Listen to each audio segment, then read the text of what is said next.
عزو السلام تنا دي سبا كابز مدبرو استوديو ETV تقبلوا كبرات تختاتلتي زي واناوي زعبا كل كزي بز ساعات زي نباخم زبل مدبيو زمدبزي استفلاليو اجنداتات نحاز زي مص مدبيو لما انتيون كلتا غدات حيزنا لنا مززام قدب حداسن حجوم زمصو ربحاتاتن كمو دما ادلاينت بر بحرن تاينتون زملكتو كنزاته ابزي اب استوديو غاشا لني غاشاي ايته غبر صادق غبر مدنيو ايته غبر صادق بوليتيكኛዩ سناي مكتال نكونلكم زمنه دما انا جيتاچو علمو مسانا صنحو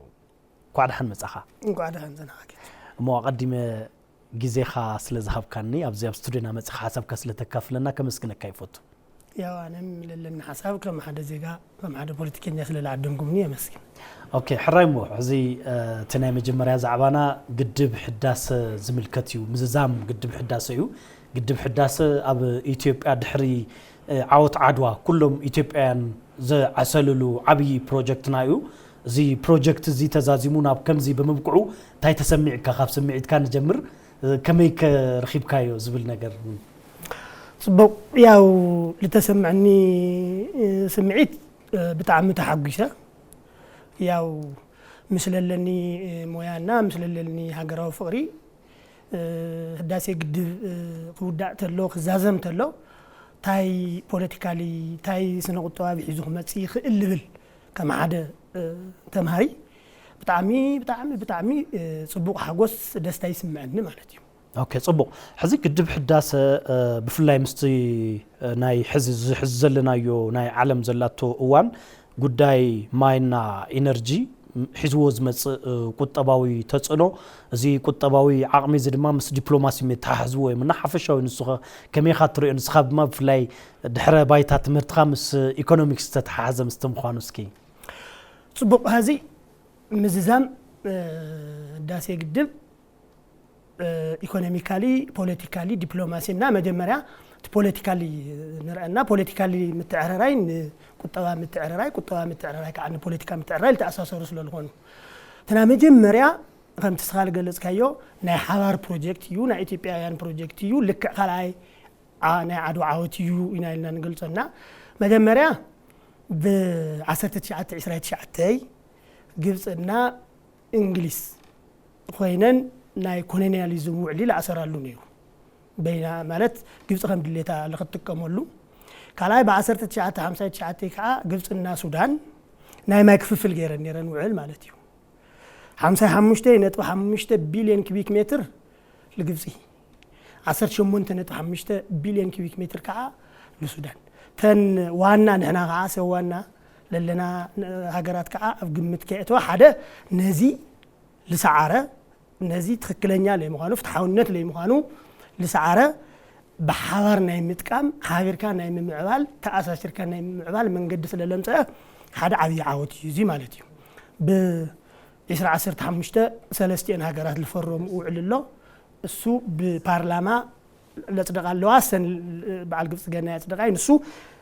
لاو مصين الله مالتي لذا حمصين سلللو حدا عاوت بزي خنوسدو نخيلينا مالتي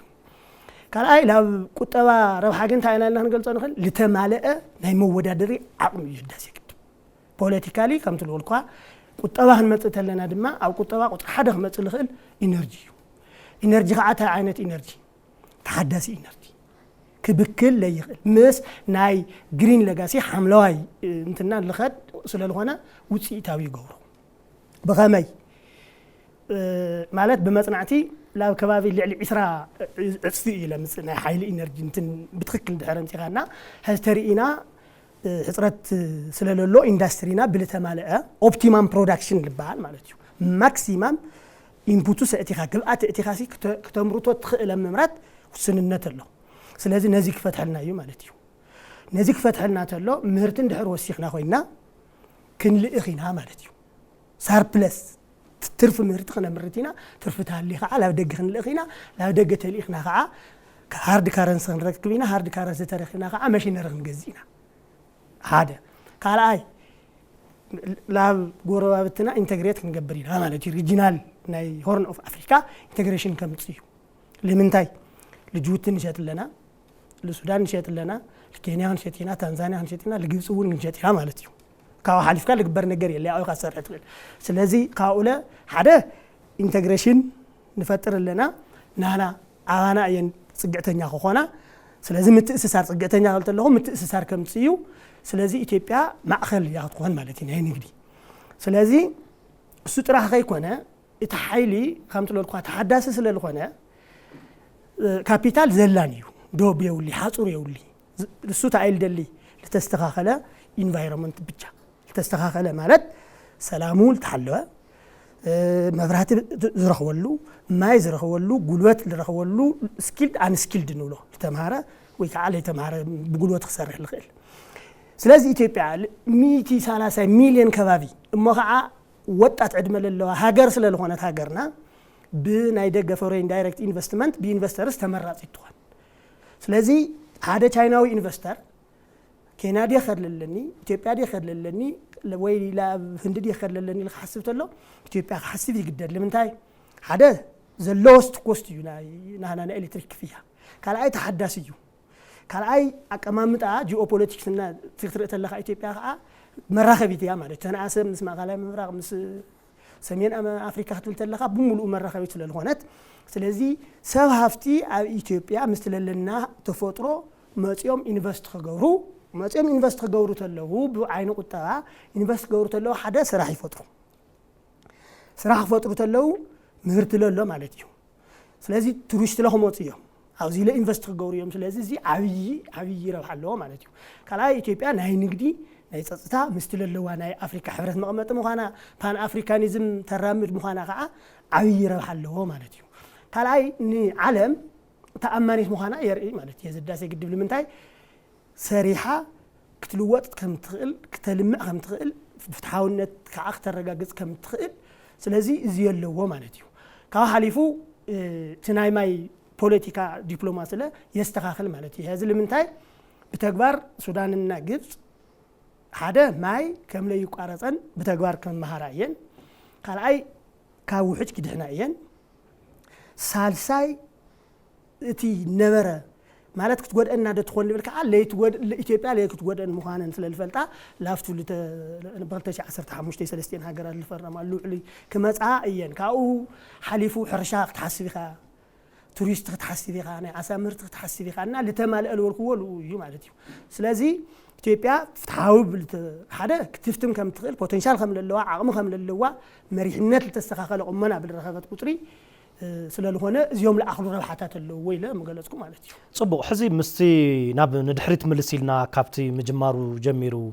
زلو كسام وداتا كلهم إثيوبياوያን ناي ማለት ነጋዶ ሰራሕተኛታት መንግስቲ ከምኡን ሓረስቶት ኮኑ ይخلو ኮታስ አዴታት ካብ መቀነትን ፈትሕን ከምኡን ኣብ ተፈላለዩ ናይ ዓለም ሃገራት ዘለው ኢትዮጵያውያን ዳያስፖራ كلهم ترباريبهم يوم نابز حزب خبصح غيرمو زلونا حزي زوم كلهم زوم إثيوبيان زيهم حدا زي مززامو زي رخبو تحواس الله كلاي اب ايكونومي خنسم كما يوم فيلك غورو خم تبلوز صنحخا خم زلو خوينسي حزي زتاساسرو مخانو بعلو ማለት ናይ ቲ ሕዛብ ፈላላይ ተሓደ ናፍቲ ዝፍንጭሉ አለው ወማ ውሽጥ ዓድታት ሓቀይ ግን እዚ ናይ ሓባር ዝኾነ ዓውድ የለዎም ሰሪሖም አለው ናይ ኢኮኖሚ ማእኸል ምዃኑ ከም ትገልጾ ጸንሐኻዩና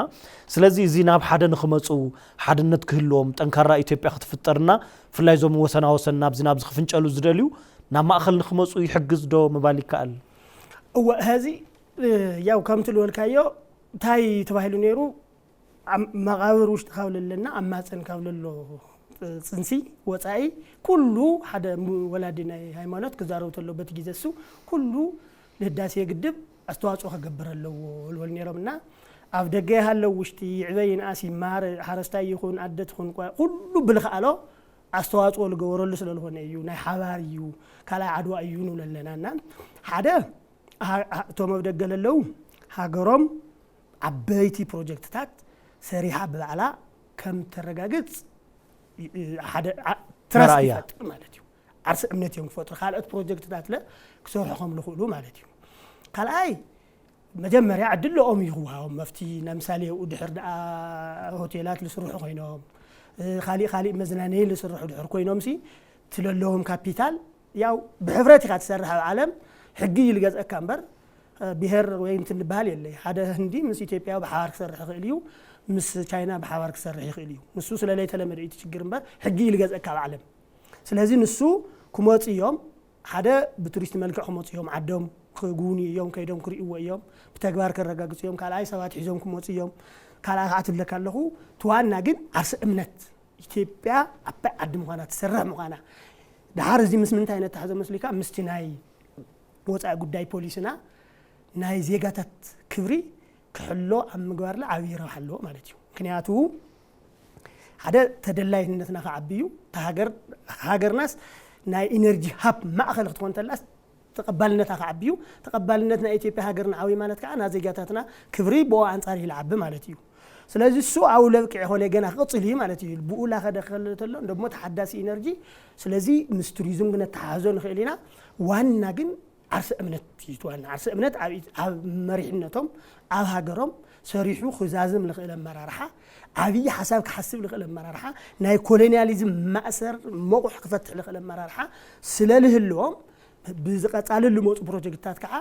ካኡ ብላዕሊ ክሰርሑ ጉዳይ ሃገሮም ደው ኩሉ ቁጽሉ እዩ ክገብሮም ልብል ሓሳብ ኣለኒ ማለት እዩ ጽቡቕ ሕዚ ተመክሮ ሓደ እዚ ዓብይ ግድብ ሕዳሴ ኢትዮጵያ ተዛዚሞሎ ካልኦት እውን ተወሰኽቲ ግድባት ከም ዝስርሑ መንግስቲ ዕላው ገይራሎ እዚ መርኣያ ኮይናሎ ድሕር ሕዚ ካልኦት እውን ዝተፈላለዩ ፕሮጀክታት ናይ ግድባት ክጅመሩ ምዃኖም ተዘሪበሎ እዚ ከም ዘለዎ ኮይኑ ሓደ ፍቅሪ ሃገሮም ክውስኹዮም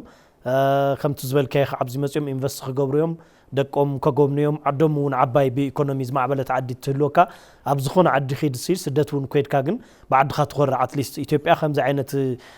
ብዓለም ለኸ ደረጃ ኣዝዩ ዓብይ ዝበሃል ፕሮጀክት ዝወደአትና ከምዚ ዓይነት ተሓዳሲ ሓይሊ ዘለዋ ሃገር ያ ዝብል ጽቡቕ መርኣያ እዩ ናይ ስራሕ ዕድል እውን ይፈጥር እዩ ከምትሎ ካብ ደገ ዝመጹ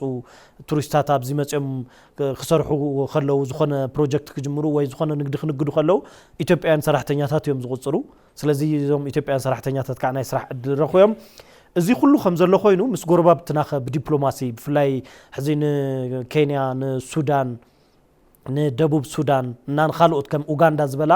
ብኤሌክትሪክ ንገሊአን ሂብናዮን እውን ጸናሕና ኢና ሕዚ ከዓ ንገሊአን እውን ክንውስኸን ኢናና ምስአን ዘለና ምትእስሳር ብፍላይ ኣብ ቀርኒ ኣፍሪቃ ኣብዚ ዞባ ቀርኒ ኣፍሪቃ ወይ ምብራቕ ኣፍሪቃ ከባቢ ዘለዋ ሃገራት ከመይ እዩ ምትእስሳርና ከመይ ከምስሎ እዩ ዝግድብ ሕዚ هذه قدمتي تأيي خمس مسجورة بتنا هذه إثيوبيا تأيي للوا ورد تأيلوا كابيتالست تأيلوا نديو أو السودان ترينا السودان كافتي نمرة دارفور ترى التخليها ميشن بميليتاري بوت الدراوي ناي سلام خبر خوينو صرح لحدا زي نوصل نخيلنا سوماليون كنوصل نخيلنا سلازي مسجورة بتنا كفترة لخيل إنتجريشن هنا مجمرة ناي منتاي نحيلي ኢንተግሬሽን እዩ ስተኸትሉ ግን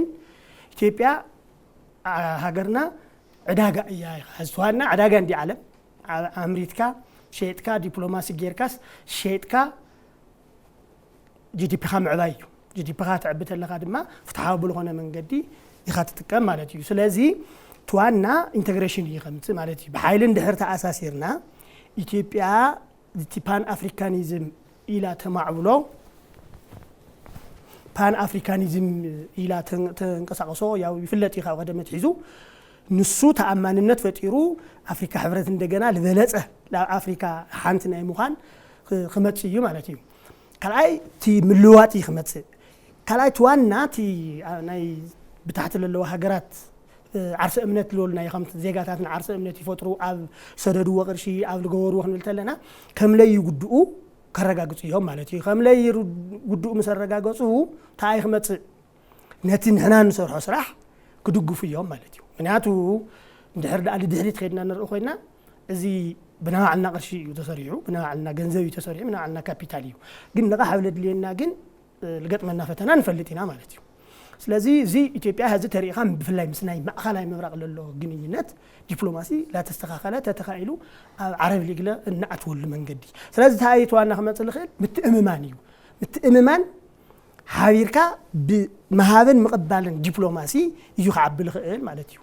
ስለዚ ንሕና ንሰርሖ ናይ ቢሊየንስ ተኽሊ ንተኽሎ እሶም ክሕግዙ ኣለዎም ማለት እዩ ንምንታይ ሓደ ካብ ለይተደለየ ዓቐን ማይ وحج كي وصدهم قال أي زلاقنات كله مالتي مغنياتو تخلي بلي تخلنا قطري زلاقنات كله ولا وتماي مالتي تطرق انسلو سلازوزي حاويروم كسرحو علوم مالتي قال أي كافتناي عنتو لغلصكو ناي بعداويان وعلي كوننا مصو وعلي لا وصيوم عاب حاوراوي صح عاب ممللا عاب absolute advantage اللي هنا comparative advantage للوا كينيا تاي الحشخ اللوا خيل نحنا خاي الحشخ اللونا زرو بعالم بكوستي خات ودادر بوصاء مالت ጌታቸው ሓንቲ ስራሕ ለመስራሕ ሲ ክንደይ ሰዓት ይኻተው ሰዓት opportunity cost ንብሎ ማለት እዩ ስለዚ with minimum cost maximum output profit ትረኽበሉ ስራሕ ስለልኾነ እሱ ግን ምስ ሃገራት ክትሪኦ ተለኻ ኣብ እንካን ሃባን ተመስረተ ሓበራዊ ረብሓ ያረጋግጥ ማለት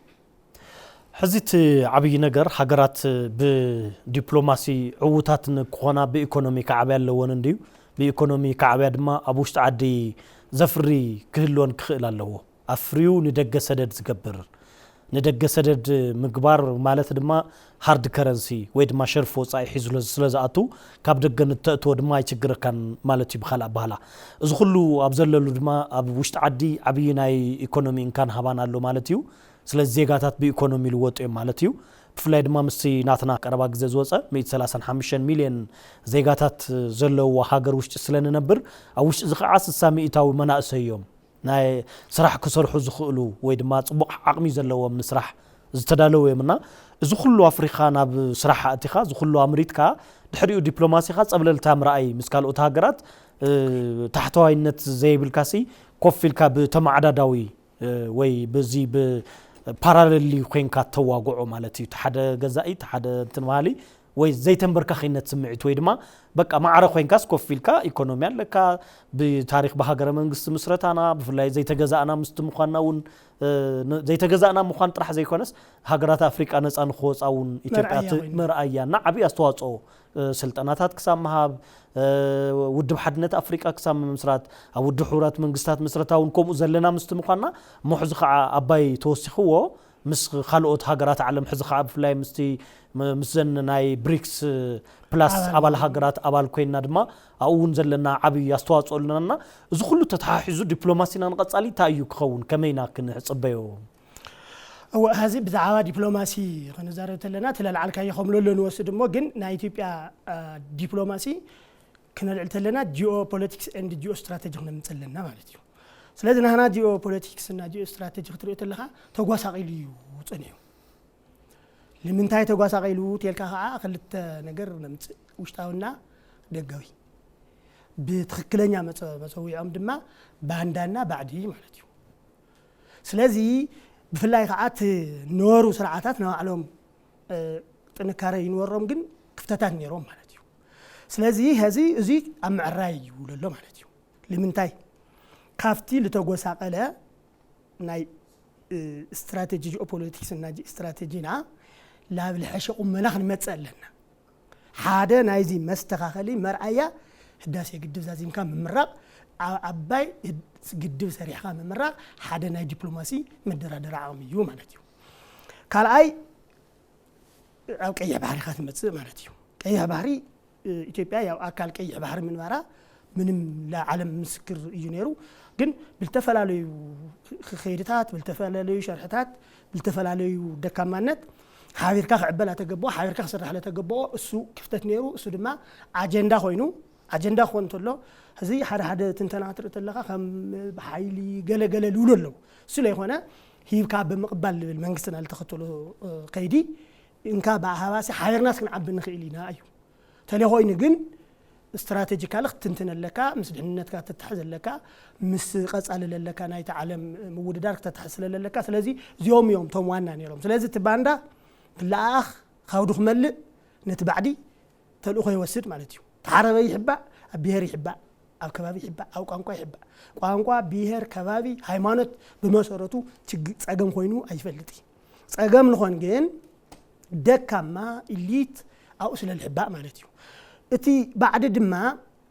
كقاير اللي بعدي مسرتاو لخونه ነገር كل خليو خالي خامس ادفانتج الخدلو سو دما ኢትዮጵያ እንድሕር ተረጋጊዓ ካብ ኣብ ጥርጣረ ኣትዩ ኢትዮጵያ እንድሕር ተረጋጊዓ ኢትዮጵያ እንድሕር ደኣ ዓብያ እንድሕር ደኣ ማዕቢላ ጂኦ ስትራቴጂ እና ጂኦ ፖለቲክስ ድሕር ተቆጻጺራ ማለት ብወታደራዊ ብዲፕሎማሲ ብኢኮኖሚ ዓባይ ዓዲ እንድሕር ኮይና ክንውሰዲና ሚዛን እዩ ወኦ ናግድን እዩ ንሕና ስዊልና ንርኢ ንኽእል ምክንያቱ ኮምፓራቲቭ ኣድቫንቴጅ ለሃለወና ዓቕሚ ለሃለወና ካፒታል ለሃለወና ከምቲ ልበልካዮ ንሕና መርኣያ ናይ ኣፍሪካ ሃገራት ተቃሊስና ዓወት ለመዝገብና ለሃለና ተጎሳቂልና ክንነብር የብልናይ ስለዚ እዚ ተስተኻኺሉ ሕዚ ዲፕሎማሲ ከም ሰብ ዓቕሙ ክትርጉም ይኽእል እንዲ ግን ናና ዲፕሎማሲ ፅቡቕ እዩ ኢልና ንወስዶ ንኽእል ንምንታይ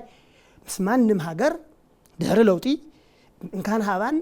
ክህሊ ክእል እዩ ኣጀንዳ ክህሊ ክእል እዩ ምስ ማንም ሃገር ግን ተተኸስነየ ነገር የለይ ጦርነት መቕራይ ድማ ንሓደ መንግስቲ ንሓደ ስትራቴጂ ስለኾነ ኣመራርሓ ወሳኒ ምክንያቱ ጦርነት እንድሕር ሃልዩ ክትብላዕ ኢኻ ማለት እዩ ኢኮኖሚ ክብላዕ ኢኮኖሚ ተተወሊዕ ኢኻ ድኽነት ክመፅእ ክትበላዕ ኢኻ ስለዚ ብመዳይ ሓደሽቲ ኤምባሲ ኣብ ዝኸፈትሉ ልዕሊ 130 ገለ ኤምባሲ ለለዎ ዓዲ ናይ ኣፍሪካ ሕብረት ለለዎ ልዕሊ 1 ገለ ቱሪስት ልጉንዩ ዓዲ እሞ ፕሮጀክት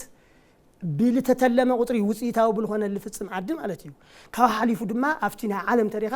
በቃ ፍትሓውነትን ገለልተኛነትን ንሕና ንኽተል ታሪኻ ጣልቃ ንኣትዎ ነገር የብልናይ ካልኣይ ህዚ እሱ ንምዕቃን ድማ መጀመርያ ቀርኒ ኣፍሪካ ለሎ ዲፕሎማሲ ንርኢ ካብኡ ላብ ናይ ማእኸላይ ምብራቕ ለሎ ኣውሮፓ ሕብረት ቻይና ኣሜሪካ ካልኣይ ብሪክስ ልበልካዮ ማለት እዩ ስለዚ ንሕና ማእኸላይ ሚዛን ሓሊና ኢና ንኽእል ንሓደ ንውግነሉ ንሓደ ንፀልአሉ ይኾነ ይህዚ ለሎ ማለት እዩ እሱ ስለልኾንና ኢና ኣብ ሳውዝ ለለና ኣብ ምዕራብ ለለና ማለት እዩ ስለዚ ምስ ቻይና ተሪኻ ለለና ዲፕሎማሲ ብጣዕሚ ሓሪፍ እዩ ኣብ ብሪክስ ድማ ኢትዮጵያ ተሓርያ ለኣተወት ዓቕሚ ስለለሎ ከምቲ ልበልካዮ 135 ሚልዮን ህዝቢ ዝሓዘ እሞ መምረቲ ዝሓዘ እሞ ንፁህ ኣየር ለለዎ እሞ ንፁህ ማይ ለለዎ እሞ ንፁህ መሬት ለለዎ ገና እሞ ማዕድን ለለዎ እሞ እፅዋት ለለዎ እሞ ብሓምለዋይ ከዓ ካብ ማንም ልተኸነልና ስለልኾንና ስለዚ ዲፕሎማሲ ብኢና ንሪኦ ማለት እዩ ስለዚ ላብ ልሐሸ መንገዲ ልተማልአ ኢትዮጵያ ብትለለዋ ዓቕሚ ብትለለዋ ካፒታል ጎውለል ኮይና ንእሰንስ ልኩሉ ማእኸል ኮይና ተተሓባብረሉ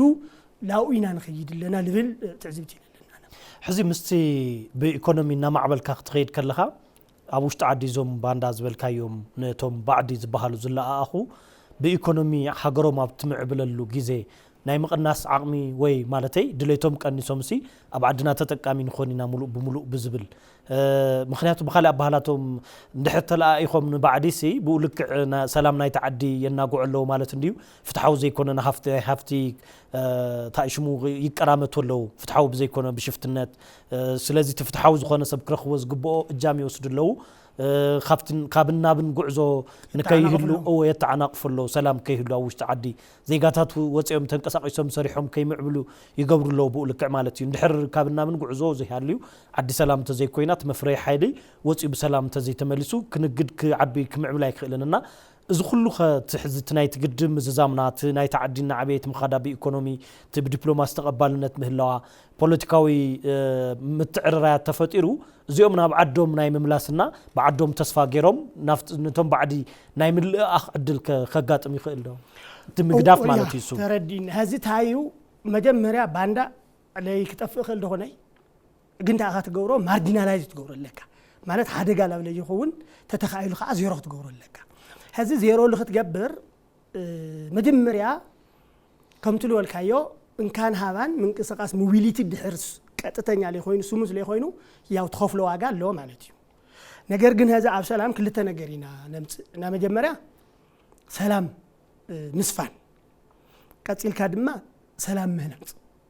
لازم من قصنا التخطلو دايركشن أبين شانقول نارا سلام سفين الله جنبيلا نارا سلام سفين الله ኣብ ትግራይ ትኸይድ ካለ ዋላ ናዋዕሉ ውሽጣዊ ምብልላዕ ይሃልዎ ከም ኣሜ ዋላ ተቆራረፀ ይኽቲ ጉጅለ ሰላም ናምስፋን ስራሕ ተሰሪሑ ምክንያቱ ላብ ፕሪቶሪያ ኢና ንከድ ንኽእል ኣምሓራ ክልል እውን ከም ትረኻዮ ከምኡ መፅዩ ግን ዝሮ ዝሮ ሰላም ናምስፋን ሰላም ንምህናፅ ግን እቲ ሃገራዊ ምክክር ኮሚሽን እዩ ዋና መፍትሒ ማለት እዩ ንምንታይ ፀገማት ካብ ስሮም ክፍትሑ ኣለዉ እንድሕር ሰላም ክንሃንፅ ኮይና ስለዚ ህዚ ሓደ መንግስቲ لقمة دايركشن الله تاي تلتقمته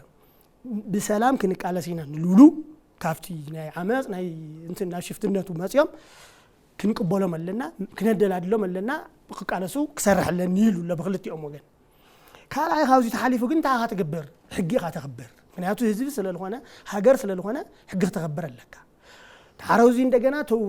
አድሚኒስትሬሽንና ድማ ተቋማት ኣብ ምህናፅ ክንከድ ንኽእል ኢና ግን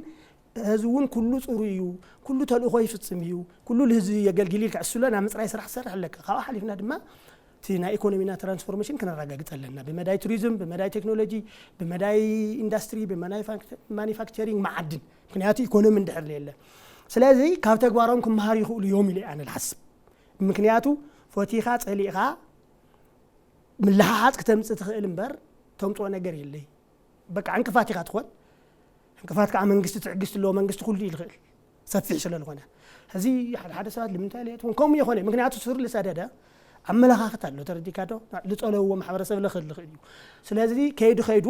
ላኡ ክትመጽእ ኣለካ ምክንያቱ ውሽጣዊ ምርግጋዕ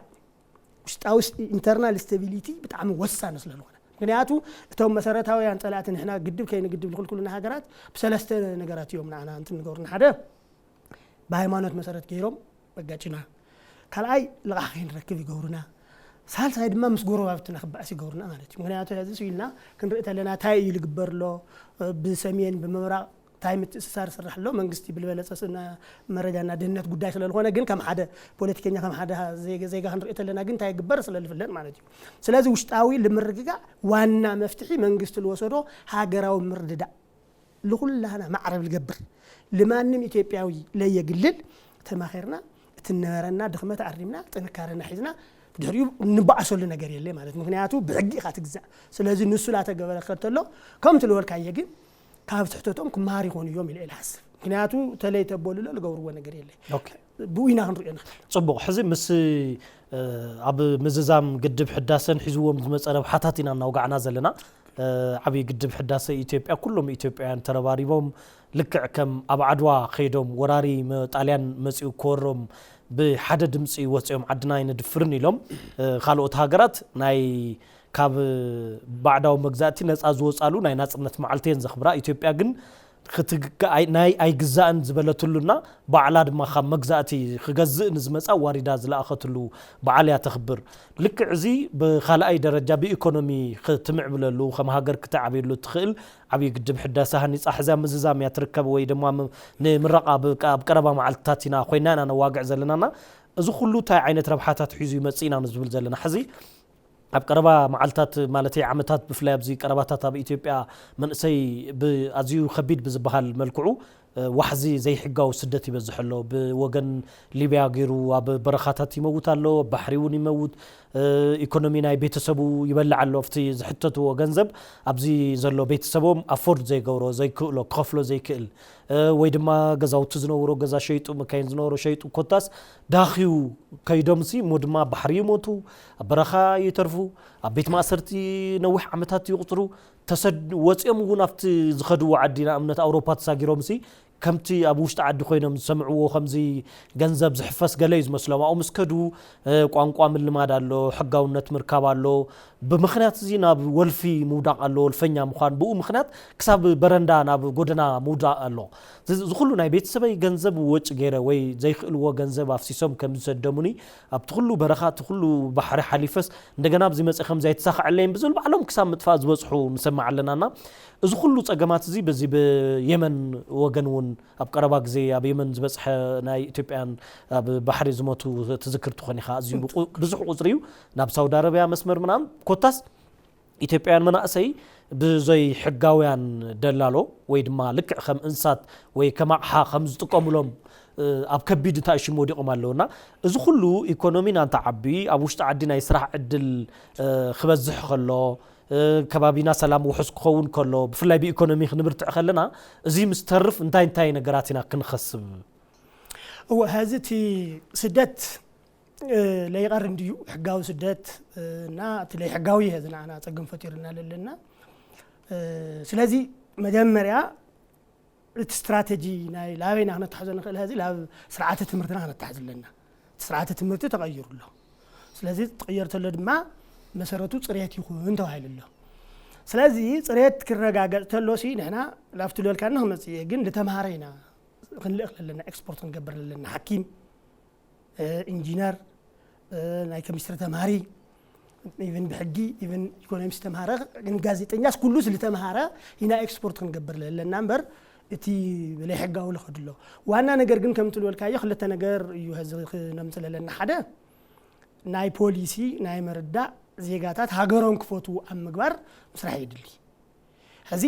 ኢንካሪ ኻና ሕዚ ክትርኢ ተለኻ ልስራሕ ስለልሰኣንካ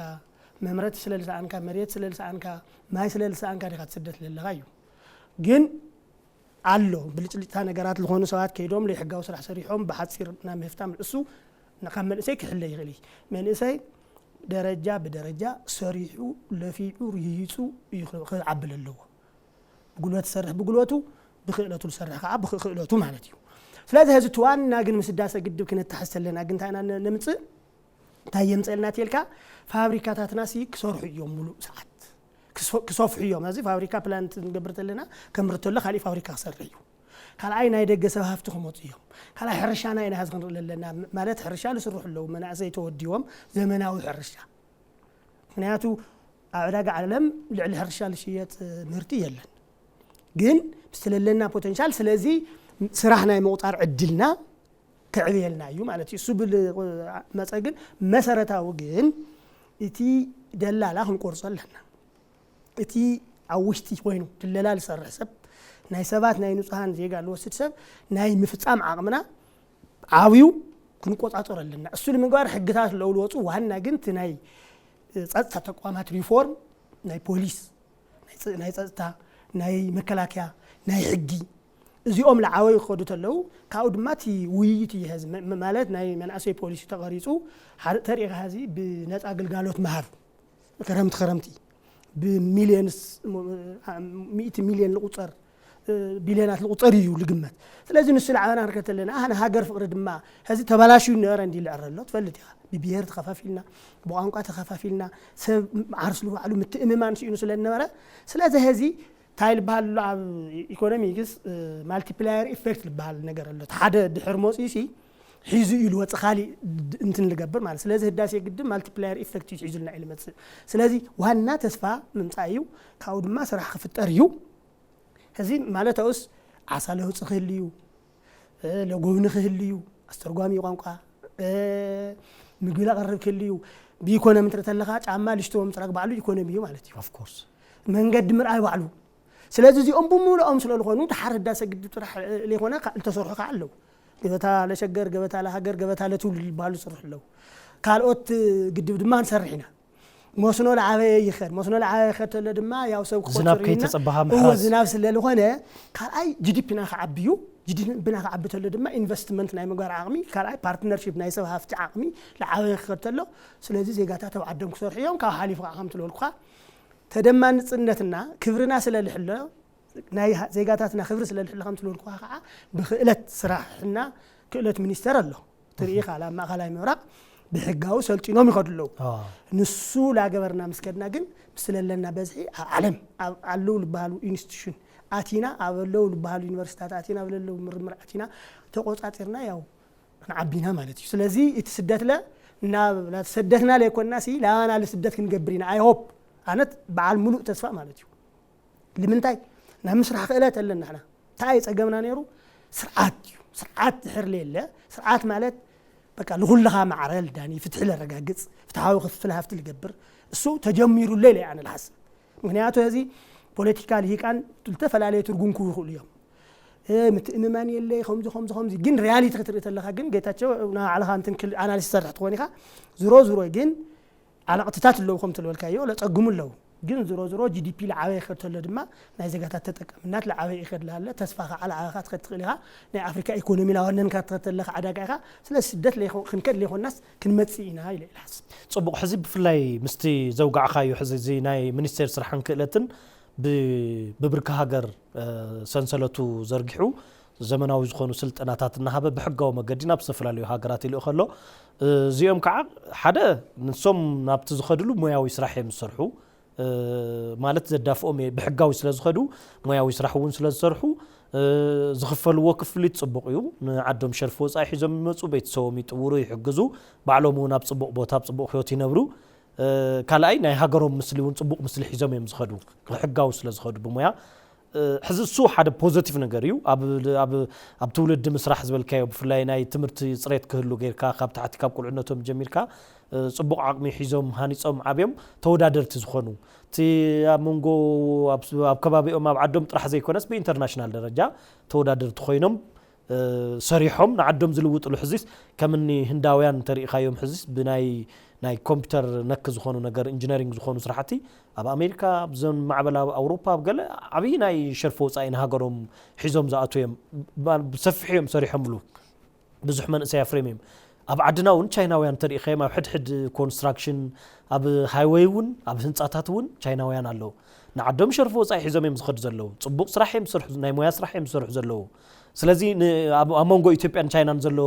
ርክብ ባዕሉ ብኢኮኖሚ ጠንካራ እዩ ከም ትሪኦ ማለት እዩ ቻይና ኣብ ኢትዮጵያ ጥራሕ ዘይኮነስ ኦልሞስት ኣብ መላ ኣፍሪካ ክትሎ ብትኽእል ሕዚ ንሕና እውን ምስ ዘለና በዝሒ ህዝቢ ንሱ ናብ ዘመናዊ ቀይርና ጽቡቕ ዝኾነ ምስ ሃገራት ዘለና ዝምድና ክጥንክር ትውልድና ድማ ብሕጋዊ ከይዱ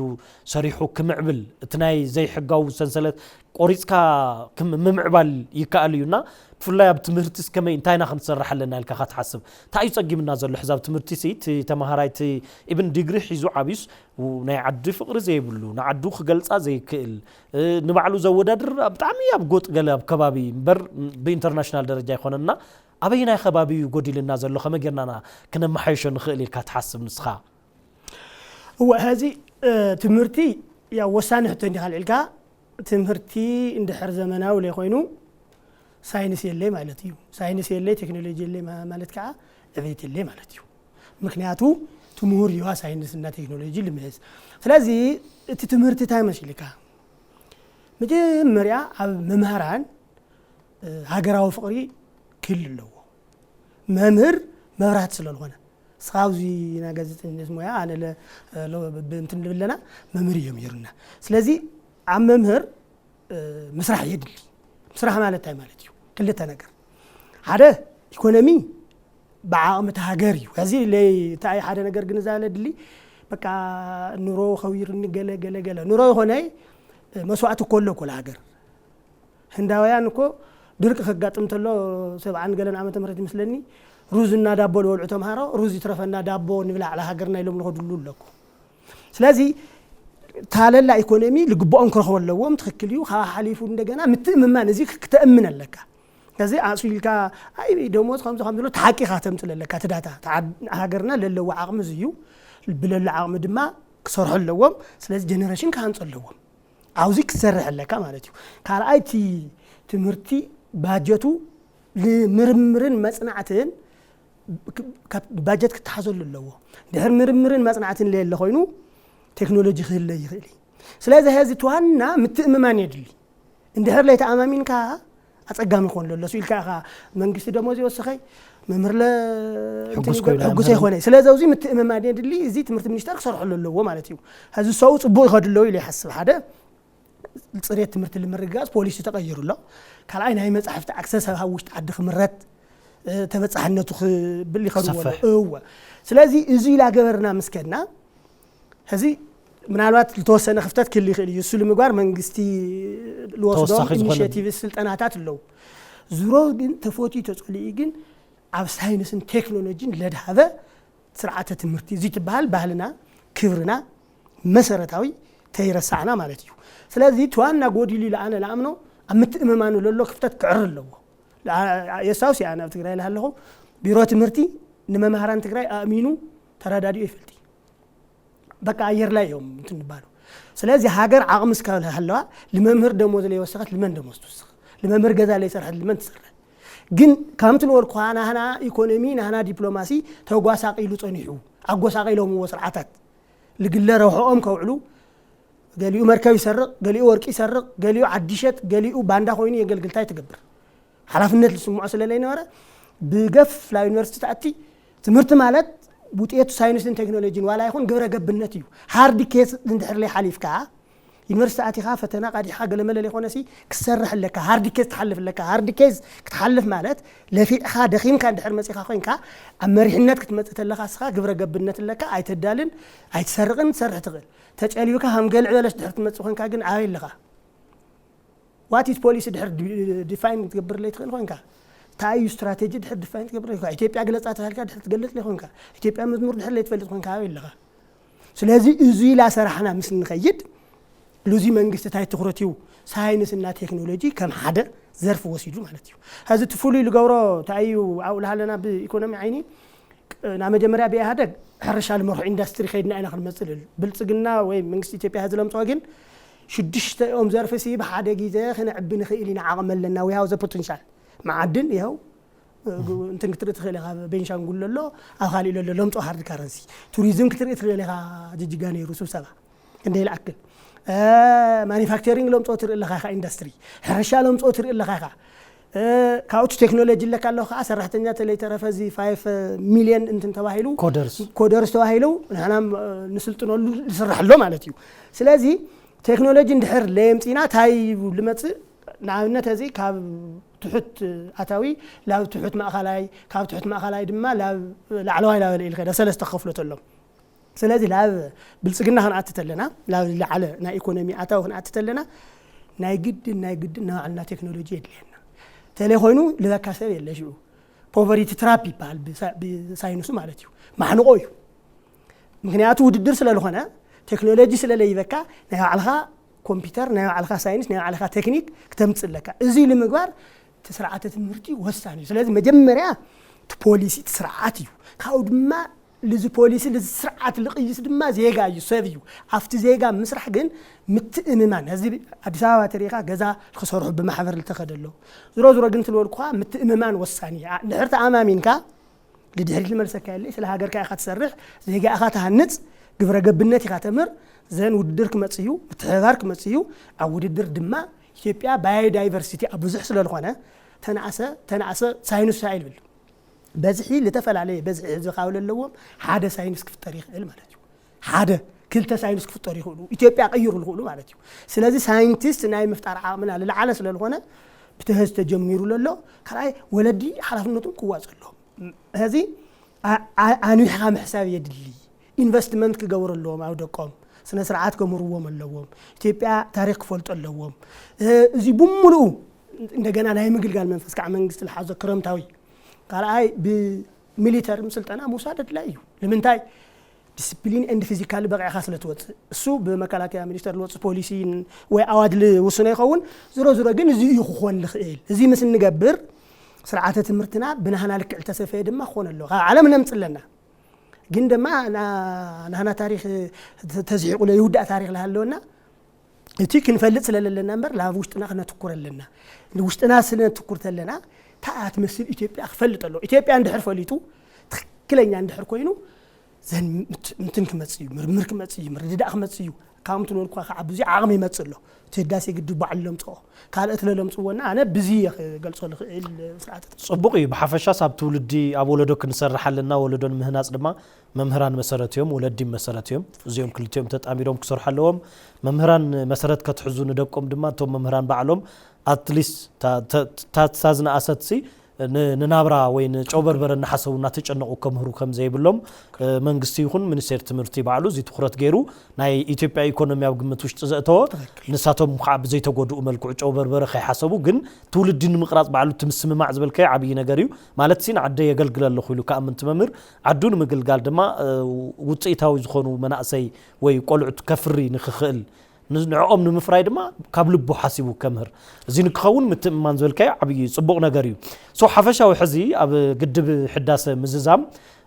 ዝተሰምዐካ ስምዒት ግለጽ እሞ ናብ ተኻልእ ኣጀንዳና ክንኸዲና ማለት ሓፈሻዊ ስምዒትካ ግድብ ሕዳሰ ብምዝዛሙ ዝተሰምዐካ ስምዒት ያው ኣነ ሕዳሰ ግድብ ይፈልጥ እንዲያ ከይደ 2008 ወይ 2009 ከይደ ይባካል ፎቶም አለንና ኣነ ታይ ይመስለካ ታጓሰ በጣም ወሰን ይብለይ ለምንታይ ከምት ለወልኳ ለተማለአ መወዳደር ዓቕም ስለለኾነ ናይ ኣይኽኡሉን ከዓል ስለልገበረ ካልኣይ ብናባዕልና ካልኣይ ዓወት ዓድዋ ስለለኾነ ኦልሬዲ ክምረቕ እዩ ኣነ በቃ ብተሰምዐኒ ሓጎስ ንምግላጽ እንኳዕ ደስ በለና እንኳዕ ደስ በለኩም ይኽእል ማለት እዩ መርሓባ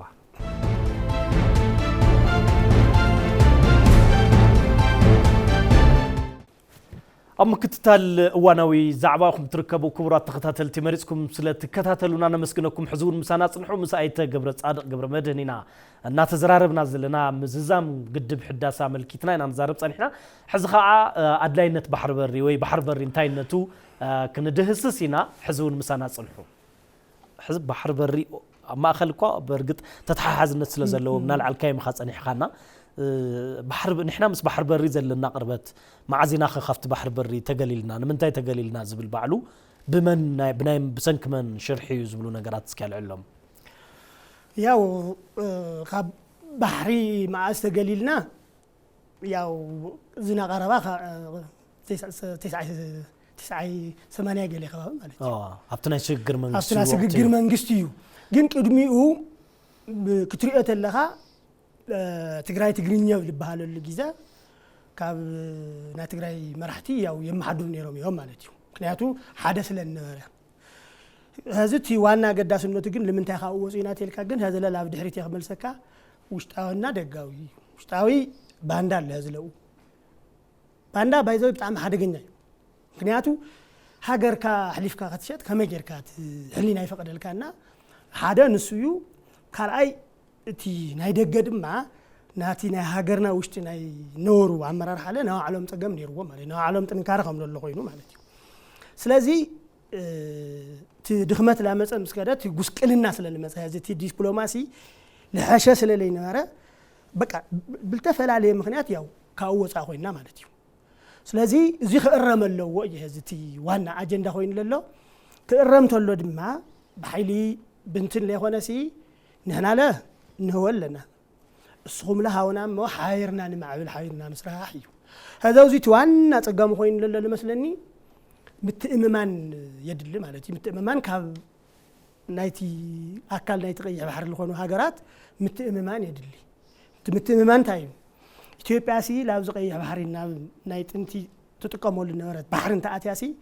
تاي وتقام الليفل مرعي يدل مالتي هسوي كاب تقونس على من قد دهرت الأخوين كا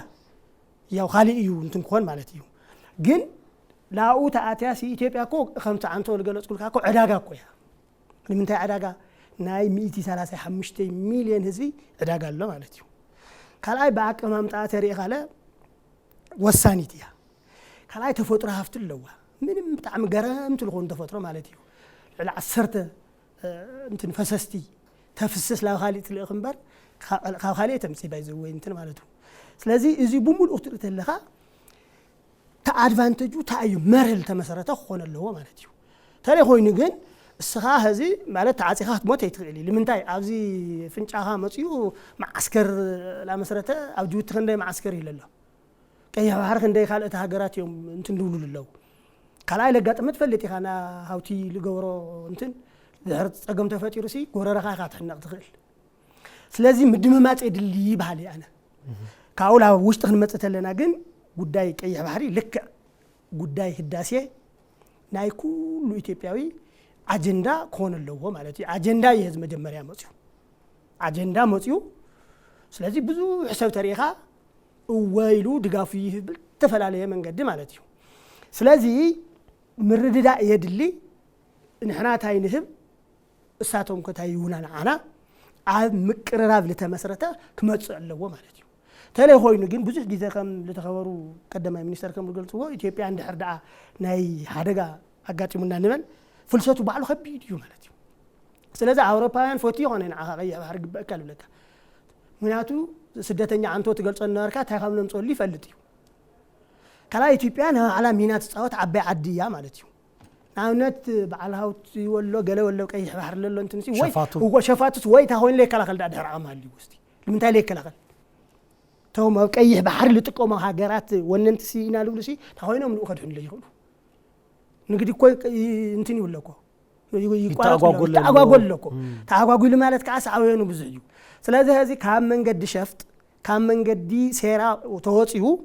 لا مرددا كمتصلو تلي خوينو كيح بحري لجيتاچو ወይ ለገብረ ጻዲቅ ወይ ለሓደ ኢትዮጵያዊ አይነ በርካን ተተዋሃይሉስ አነ አይ በሐጎይ ኩን ማሕድር ነይሩ ቀያ ባህሪ ፍላይ ምስ በኪሎሜትር ዘለና ርሕቀት ቀያ ባህሪ ሲና ንግድ ማእኸለይ ነይሩ አነ በቃ ስፔሻል አነ ስራ አይ 50 አቦይ ወይ ሻ አይ አቦይ ደጃስ ባጋደስ ልባል ቤተ መንግስት ነይርዎ ኮብ ከጀባሪ ሃፀ ዮሐንስ አው ነይርኩ ስለዚህ እዚ ክብለካ ተለኹ ግን ሴራታት በዓት ይምጣ ቶም መሰረታዊ ጸላዕትና ልባሃሉ ሃይማኖት ሽፋን ገይሩ ኢትዮጵያ ከዳኸም ልደሊ ብሄር መሰረት ገይሩ ከዳኸም ልደሊ ታርተ ሞሊሶን ከዓ በቲ ካሊ ኡልኻ ማለት ስለዚህ ንሱ ይሄዚ አምስት ክኻል እቲ ኩስመና ልወልናዮ ማለት ጉስቅልና ልባሃል لتداخمه تداخمنا نيرنا زختمنا زختمنا بقى مالتي تداخمك منم كتقبر لي تخيل بقى خوينو نيرو هزتا خوينو لكن حدا عاوتو ترغاغيت الله سنما نا قدين ناي قدين كرغاغصي مالتي حزب حفشاسي بابزوبا قرني افريقيا زلبا هاغرات زن تحتواي تفاسس زباله حويسكا نا من قيح بحري قربا مستمخانن بسرو تفطراوي اقمامطن بعلوس قيح بحري ناي كلن يود تحبابيدن كتقمالو تي عالم لخاو حقنون يفقديو ግን እዚ እምቢ በመባለን ምክንያት ድማ መንጎ ናይ ስእነት ሰላም ተጋጢሙ ከዓ ኩለን ስለዚ ጉዳይ ግን ኩለን ዝጥቀማሉ መገዲ ኢትዮጵያ ልዕሊ 135 ሚሊዮን ህዝብ ያለዋ ኣብ ውሽጢ ሳሚኢታዊ መንእሰይ ንብለለና ስለዚ ነዚ ከዓ በዓል ጎረቤት ኮይንካ ኳስ ኣብዚ ንብረት ክትሸይጥ እዚ ድማ ኣብ ሓመጽኡ ንብረት ክትገዛካ ተፈጥራዊ ከውን ኣለወዩ በቃ ዋናማ ተፈጥራዊ ሄዚ ምንም ክትገብር ይትኽልኩ ሓበርካ ኮ ሓደ ለኮሽኒ ካለለኻ ባህልኻ የተኣሳስረካ ቋንቋኻ የተኣሳስረካ ሃይማኖትካ የተኣሳስረካ ስለዚህ ከመጊርካ እንትን ክትል ትኽእል ሄዚ ተዋና ግን ክመጽ ለለዎ ካብ ሰዶ ማሳደድ ክንወጸለና ማለት እዩ ታማ ለሐወራው ጠረጴዛ መጺና አይና ኢሉላ ናኽራሕና ልኽእል ሄዚ ጦርነት ከም ትልወልካየ ጦርነት ድሕር መጽዩ ኩሉ ኻይል ጎደካ ኢኮኖሚ ይኸበልዕ ወጣት ይኸበልዕ መልስካ እንደገና ልኡኽ ትሰርሕ ካልእ ኮስቲካ ተውጽእ ስለዚህ حقاوي تختيلكا سلاماوي غروتنا تختيلكا امت اممان لتمسرته ስለዚህ ሂብካ በመቀበል ዲፕሎማሲ ከተግበር ለዎ እዚ ኻና ሁሉ አጀንዳ ኮይኑ ስለዚህ ምስቱ አሊ ድሊ አንኸብል ድሊ ምስቱ አሊ በመዳይ ባናት ይኮና በኤርትራ በል ግብጽ በል ሳውዲ አረቢያ በላ ተነውል ለው ሀገራት ታይሉሎ ኢትዮጵያ መንግስትስ ታይሉሎ ኦኬ አነ ባህሪ ከተቀም ይደል እየ ምክንያቱ ጸገመለኒ ቀደም አካልየ ነይረዩ هذا اللي زيها جاستيفاي تقبر لك امبر سيل كان اي نغاريت انتن بقى خمسي غبره تدالو وغلغل اسو عيدل منغست ኢትዮጵያ ለሆሙ አይختلي حقاو خويني ይልኸድልና ሉ ኤክስፕሎይት ልገብሩ እንትን ስለሌለው ትናና ዜጋ ጋር እዚ በአግባቡ ዲፋይን ገብረለው ወይ ጽቡቅ ሕራይሞ ኣብ ስቱዲዮና ተርኺብካ ሓሳባትካ ስለዘካፈልካና ሕዝቡ እንደጊመ ከመስግነካ ይፈቱ አነ ለ ያው ዕዱም ጋሻ ስለልገበርካኒ በጣም ይመስገንከች أمكتتال واناوي زعبا يخم نيركم كبرات تختتلتي ناي لومي واناوي زعبانا أب كلتا قداس زدهابي نيرو مززام قدب حداسن حيزوهم زمسو أونتاوي قداتن كمودما أدلاينت بر بحرن تاينتون زملكتو مس بوليتيكينيا قبر صاد قبر مدن صانحيت غيرنا نيرنات بغات حسابات رخيبكم تخونو إلى تسفا يقبر نسلم كتالكم زمسجن جيتاتشو علومي أبزغت سلسمون بخالي رئيس قدات كسام نراخب سنة يجزين قرالكم تمنيتنايو